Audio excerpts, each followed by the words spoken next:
everyone, and welcome back to Liz Sews. I had mentioned in my September plans video that I was going to do some period underwear this month, and a lot of you guys had expressed some interest in learning how to go about that. So I thought I would share with you this quick tutorial on how to change your pattern to be for period underwear, as well as how to construct it.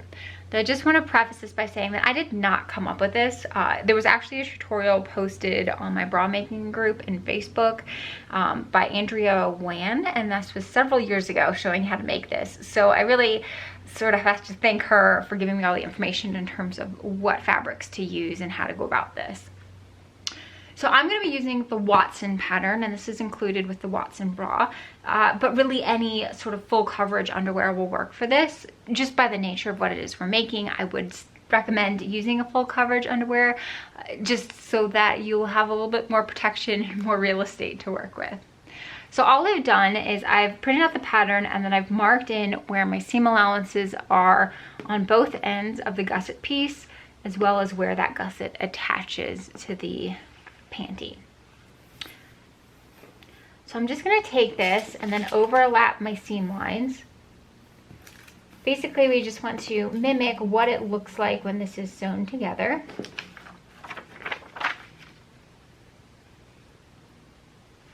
And then once we do that, you can see how this gusset is a full piece. It's not cut on the fold. For the sake of this, we're just going to ignore this second half over here and keep it all a completely straight line. So you're only worried about half of the underwear right now. Obviously, when we're finished, both of these are going to be cut on the fold, and then we can fix that later. So once you got those lined up with your seam allowances, I'm going to take a piece of tracing paper and trace around this entire shape.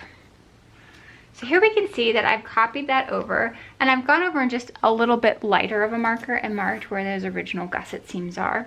So the Watson is a pattern that I've worn quite frequently, and so I put on a pair of Watson underwear, and I decided that I wanted to get about 2 inches more coverage in the front and about 2 inches more coverage in the back. So you just put on a pair and then see where that seam line is hitting you, and then sort of make up your mind as in terms of where you want the absorbent material to come up to.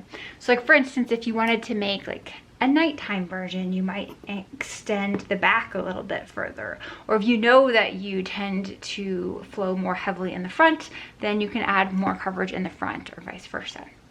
So now that I know where that seam line was, I'm going to move it up 2 inches.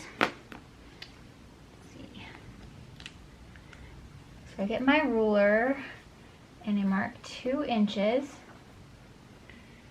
from the front gusset line, and I think I said, let's go 2.5 inches on the back gusset line.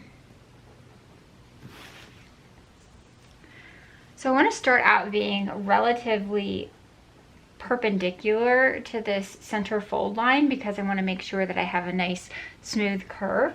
But once you come out perpendicular from that, you can just sort of arc this around to meet your side pieces. So when we're going to make it, this is going to be, this section here will be your center gusset, and this is what's going to have all of the workhorse material. So your absorbent material, your waterproof material, everything's going to be included in here. And then the front and back panels can just be any fashion fabric. So now that we've decided where we want to put the gusset in, we just need to break these 3 pieces apart again.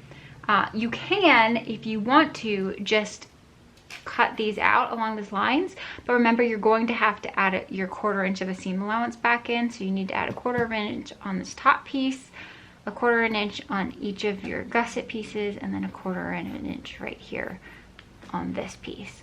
The rest of the stuff already has its seam allowances in there, and so you don't need to use it again. So once you do that, you should end up with 3 pattern pieces. So in my case, we have the front piece, and here's the fold line. I have my gusset piece, and then finally I have my back piece. So when I was copying over the gusset piece, I took over a a piece of my tracing paper and just folded it in half, and then aligned that fold edge along the straight edge of my outline, and that gave me the full gusset piece like this. So we have one more step that we need to do to make this pattern, and that is a pattern piece for the absorbent core. So the absorbent core is going to be slightly smaller than your gusset piece. You just want to make sure it's staying outside of all of your seam lines, and you don't want it to like sort of interfere with that. And the absorbent core is what's going to hold the majority of the moisture. So all you have to do to make your absorbent core piece is, again, take your gusset. I'm going to fold it back in half.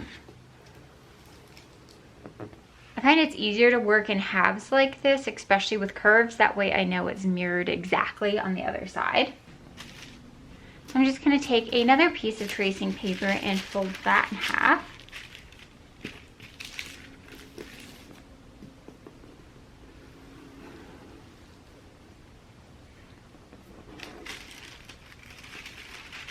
And I put my gusset inside there just so I can get a better view of things. So you can see where the gusset is, and all I want to do is draw my core pattern piece to be about 1/2 inch or 12 millimeters smaller than that gusset. And I'm also going to sort of curve out the edges because I don't want those big sharp turns. So I just go in and eyeball it. It doesn't really need to be exact. Sort of come down here.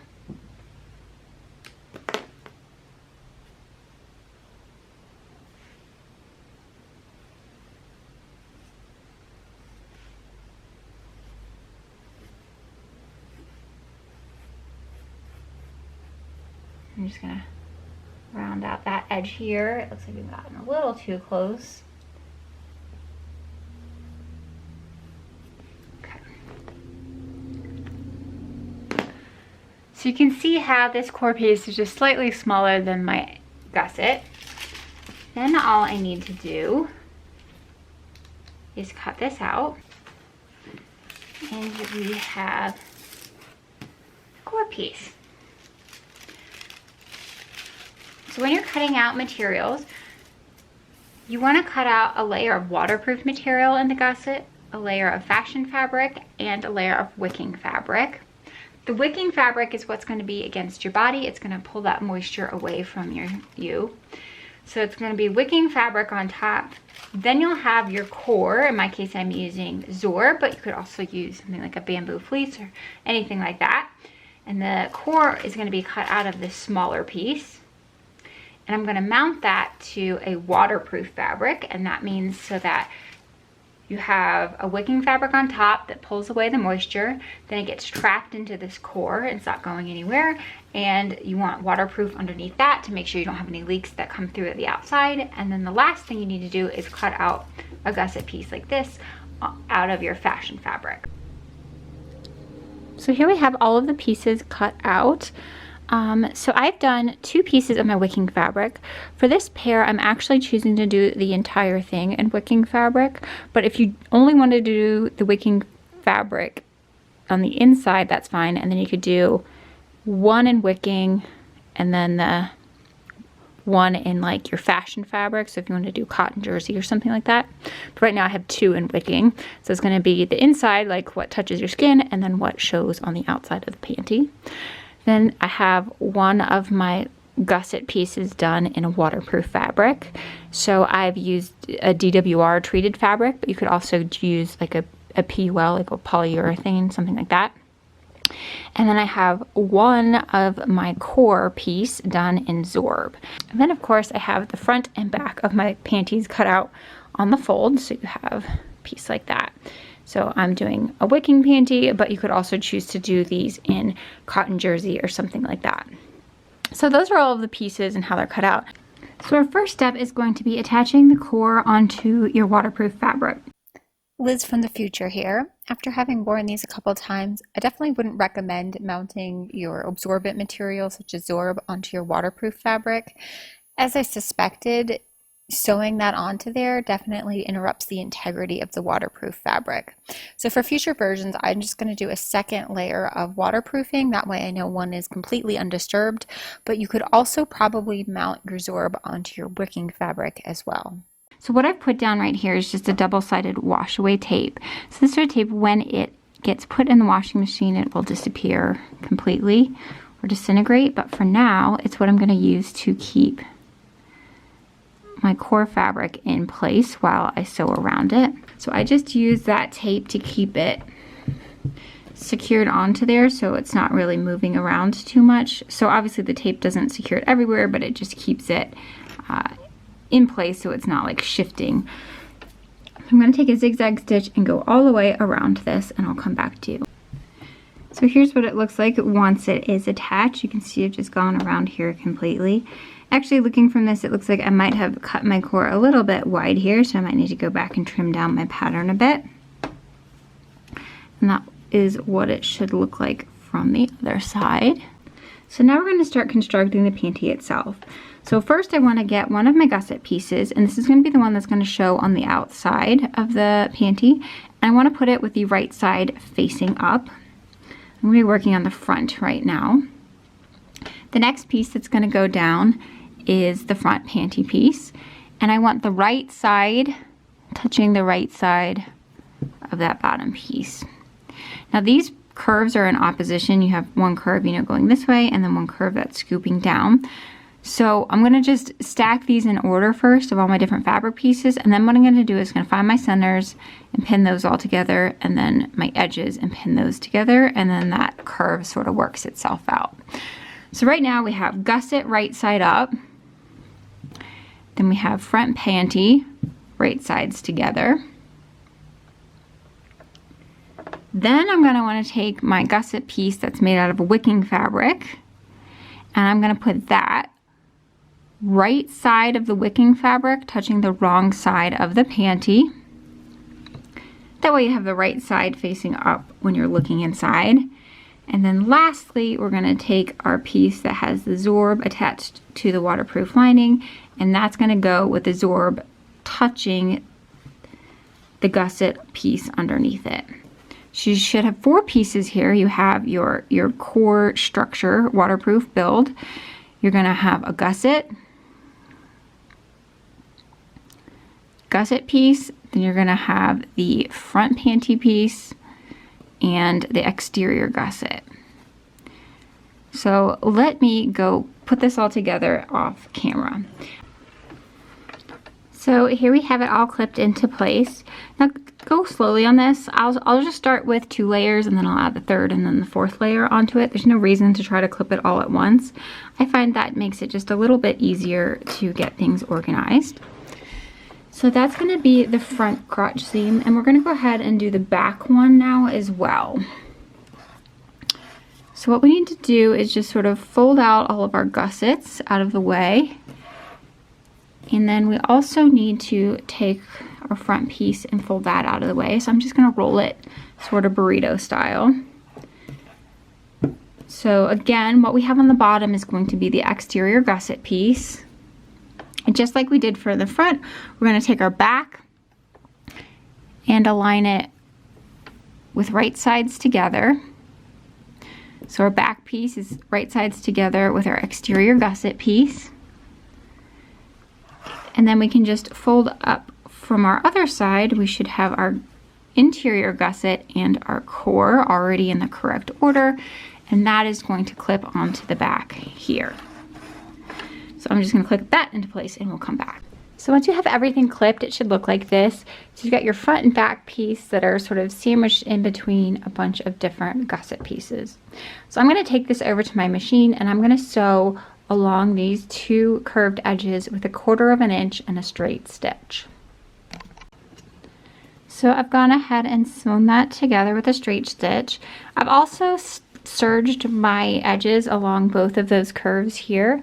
Now if you don't have a serger, don't worry, it's not like a requirement, it just helps to keep that a little bit cleaner. You're perfectly fine if you just want to like trim that, or you can sort of do a fake overcast just using a zigzag stitch along the end if you want to. So now that we have sewn the two gusset seams together, we can pull the panty right side out.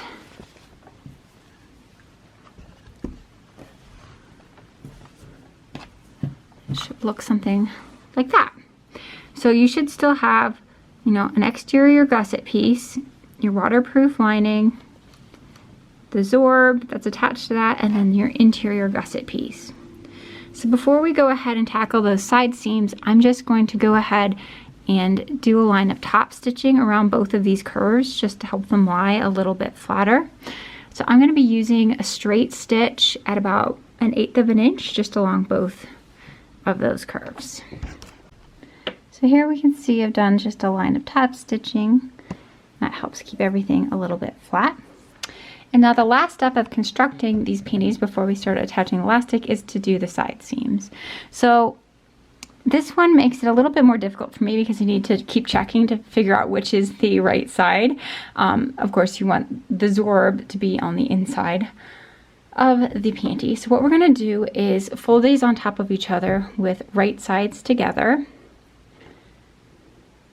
And then we're just going to attach the two side seams on either side.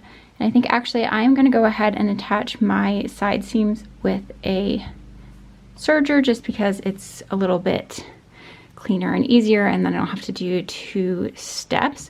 But again, feel free to use a zigzag stitch on your regular sewing machine if you don't have a serger. So I'm just going to sew up these 2 sides here, and then we can start getting all of our elastics put on.